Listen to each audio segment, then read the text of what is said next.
Day 23/30 ಇವತ್ತು ಬ್ರೇಕ್ಫಾಸ್ಟ್ಗೆ ಮೆಂತ್ಯ ಬಾತ್ ಮಾಡ್ತಾ ಇದ್ದೆ. ಸೊ ಮೆಂತ್ಯ ಬಾತ್ ಅಂತೂ ತುಂಬಾ ಚೆನ್ನಾಗಿದೆ. ಸೊ ಮಕ್ಕಳಿಗೂ ಅಷ್ಟೇ ತುಂಬಾ ಇಷ್ಟಪಟ್ಟು ತಿಂತಾರೆ. ಸೊ ಖಾರ ಎಲ್ಲ ಅಷ್ಟೊಂದು ಇರಲ್ವಲ್ಲ, ಹಾಗಾಗಿ ಮಕ್ಕಳಿಗೆ ತುಂಬಾ ಲೈಕ್ ಆಗುತ್ತೆ.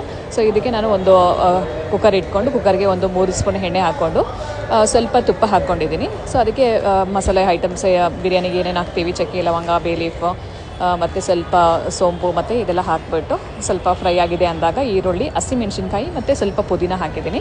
ಇದಿಷ್ಟು ಚೆನ್ನಾಗಿ ಫ್ರೈ ಮಾಡ್ಕೊಳ್ಬೇಕು. ಸೊ ಫ್ರೈ ಆಗಿದ್ದಾದಮೇಲೆ ಸ್ವಲ್ಪ ಬಟಾಣಿ ಹಾಕಿಬಿಟ್ಟು ಸೊ ಬಟಾಣಿ ಹಾಕಿ ಸ್ವಲ್ಪ ಫ್ರೈ ಆದಮೇಲೆ ಸ್ವಲ್ಪ ಮೆಂತ್ಯ ಸೊಪ್ಪು ಏನು ಕಟ್ ಮಾಡಿ ಇಟ್ಕೊಳ್ಳಿ, ಒಂದು ಅರ್ಧಕ್ಕಷ್ಟು ಮೆಂತ್ಯ ಸೊಪ್ಪು ತೊಗೊಂಡಿದ್ದೀನಿ. ಸೊ ಮೆಂತ್ಯ ಸೊಪ್ಪು ತೊಗೊಂಡು ಚೆನ್ನಾಗಿ ಫ್ರೈ ಮಾಡ್ಕೊಳ್ಬೇಕು. ಎಣ್ಣೆಯಲ್ಲಿ ಫ್ರೈ ಮಾಡಿಕೊಂಡೆ ಸ್ವಲ್ಪ ಕಸರೆ ಇರುತ್ತಲ್ಲ, ಕಸರೆ ಎಲ್ಲನೂ ಸಹ ಹೋಗಿಬಿಡುತ್ತೆ. ಅದಕ್ಕೆ ಇನ್ನು ಶುಂಠಿ ಬೆಳ್ಳುಳ್ಳಿ ಪೇಸ್ಟ್ ಸ್ವಲ್ಪ ಹಾಕ್ಕೊಂಡು ಚೆನ್ನಾಗಿ ಫ್ರೈ ಮಾಡ್ಕೊಳ್ಬೇಕು. ಹಾಕಿ ನಾನು 1.5 ಗ್ಲಾಸಷ್ಟು ನಾನು ನೆನೆಸಿ ಇಟ್ಟಿದ್ದೀನಿ ಆಲ್ರೆಡಿ. ಸೊ ಅದನ್ನು ಹಾಕ್ಬಿಟ್ಟು ರುಚಿಗೆ ತಕ್ಕಷ್ಟು ಉಪ್ಪು ಹಾಕ್ಬಿಟ್ಟು 2 ವಿಜಿಲ್ ಕೂಗಿಸ್ಕೊಂಡ್ರೆ ಸೊ ಮೆಂತ್ಯ ಬಾತ್ ರೆಡಿನೇ ಆಗಿಬಿಡುತ್ತೆ. ಸೊ ಬ್ರೇಕ್ಫಾಸ್ಟ್ಗೆಲ್ಲನೂ ಪ್ಯಾಕ್ ಮಾಡಿ ಎಲ್ಲರಿಗೂ ಬಾಕ್ಸ್ಗಳಿಗೆ ಹಾಕಿಬಿಟ್ಟು ಕಳಿಸಿದ್ದೆ. ಸೊ ತುಂಬಾ ಚೆನ್ನಾಗಿ ಬಂದಿತ್ತು. ಹೋಪ ನಿಮ್ಮೆಲ್ಲರಿಗೂ ಈ ವಿಡಿಯೋ ಇಷ್ಟ ಆಗಿದೆ ಅಂತ ಅಂದ್ಕೊಳ್ತೀನಿ. ಇನ್ನು ದಾಲ್ ಮಾಡಿದ್ದೆ, ದಾಲ್ ಜೊತೆ ಸರ್ವ್ ಮಾಡಿದ್ರೆ ಸೂಪರ್ ಆಗಿರೋ ಮೆಂತ್ಯ ಬಾತ್ ರೆಡಿ ಆಗಿಬಿಡುತ್ತೆ. ಹೋಪ